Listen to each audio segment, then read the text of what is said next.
बादलीवर पाणी घालून अशी चमचमीत अख्ख्या मुगाची भाजी जी चवीला की नाही असली भारी लागत होती आणि तुमचे घरचे की नाही बोटं चाटतच राहतील ह्याची 100% गॅरंटी माझी. कारण झालीच होती तेवढी जबराट मयाकी खायला. आणि कसं बनवायचं चला की बघूया. तर सगळ्यात आधी की नाही असा ढिगभर कांदा बारीक चिरून घ्यायचा.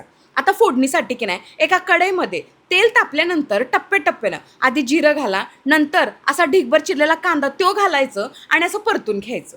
ह्याच्यातच अद्रक लसणाची पेस्ट, बारीक चिरलेली हिरवी मिरची ती घालायची आणि पुन्हा एकदा उलटंपालतं करायचं. मूग की नाही 4 किंवा 5 तास आधी पाण्यात भिजत घाला. बघा कसं भारीपैकी भिजले. आता त्याला सुद्धा तेलात चांगलं परतून घ्यायचं. जो त्याचा उघडपणा आहे तो पूर्णपणे गेला पाहिजे. आता ह्याच्यातच हळद, लाल मिरची पावडर, चटणी म्हणजे आपला कोल्हापुरी घाटी मसाला, चवीनुसार मीठ घालायचं आणि बघा असं तेल सुटेपर्यंत परतून घ्यायचं. आता ह्याच्यात बादलीवर पाणी घाला आणि स्लो फ्लेमवरती भाजीला चांगलं शिजू द्या. बघा कशी भारीपैकी भाजी शिजली आहे. आता ह्याच्यात की नाही सगळीकडनं असं कोथिंबीर इसकटायचं आणि ऊन चपाती, भाकरी, भात किंवा पुरी बरोबर द्यायचा दणका आणि लावायची हजेरी.